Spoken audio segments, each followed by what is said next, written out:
It's time to start building and attaching the coils to our pinch pot. We're going to look at our sketch at our assembly pieces and then put those all together to build the entire bowl. I am going to have a cutout of this sketch in the upper right hand corner, so you won't be seeing this sketch during the video. Before attaching anything, you're going to have to smooth out your bowl. I'm not going to make you watch me do it, so I just gave you a little blurb here, but I did smooth out that bowl pretty well before I got started. We're going to start with what's most important first, just in case you would run out of time. And so I'm going to work on my two coil legs first. And so when I'm creating a coil, you have to remember that if it starts to bump, you do that little twist like a pretzel, and it gives it a twist, and then it all evens out so nicely.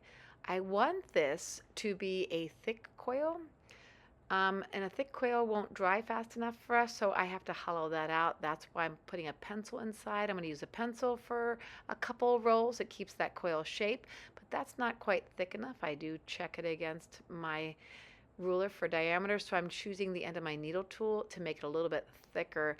My diagram, I wanted it to be closer to like 1¼ 1½ inch thick, and I'm getting there. All right, I've got a coil. It is double my leg, so I'll be cutting it later. Next, I need to create my tail. This bowl is being held up by three structures, the two legs and a tail, so it is a pretty important coil. I'm getting both pieces started and letting them dry a little bit before I have to kind of manipulate them.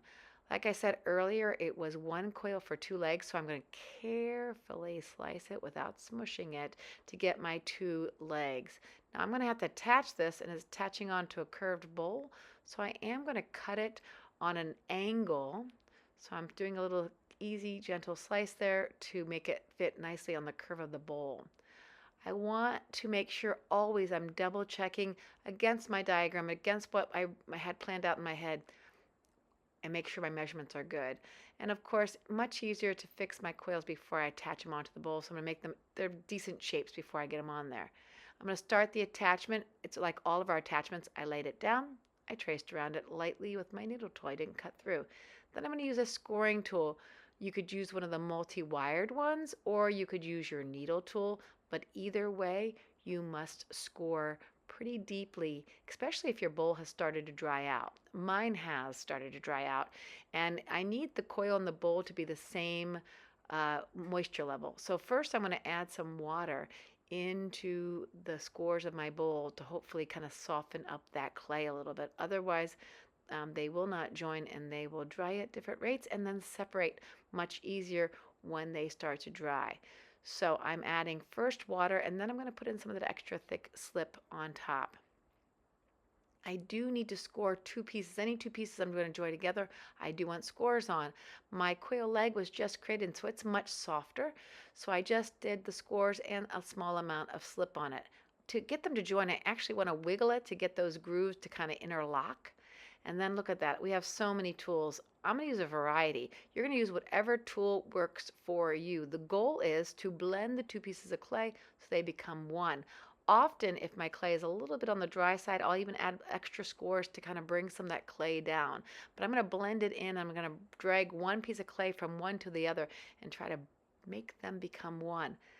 These legs are going to be supporting the bowl, so I actually want this to be very, very strong attachment. So I'm actually going to add an extra coil along the back side that I'm going to also blend in. I'm just not adding the coil, I'm adding it in. I'm going to blend it in, give it a little extra strength back there so that it can actually support my bowl later once it's dry.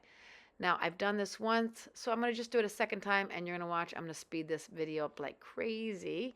So it's going to be the same process. I'm going to trace, then I'm going to score both pieces that I want to join together and slip both pieces that I want to join together. I will give them the wiggle, wiggle, wiggle. I will blend using a multiple amount of tools. I will do extra scoring if my clay is too dry and it's not blending well.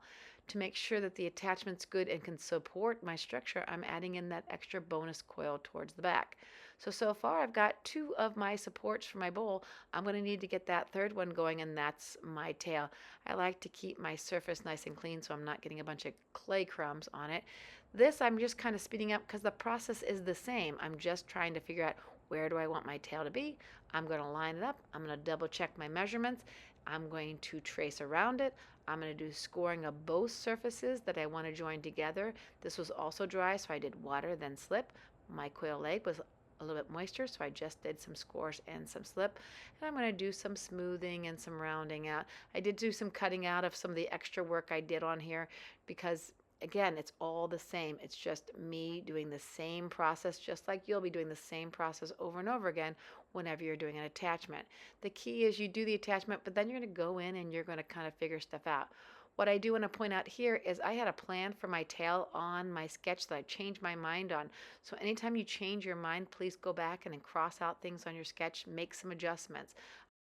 I had made a few attempts at attaching on a second piece of clay for my tail and realized I could just use my one coil and make some adjustments to it to create this puffy end. So that's why I made the changes. This is the end of our attachment video. It's your turn.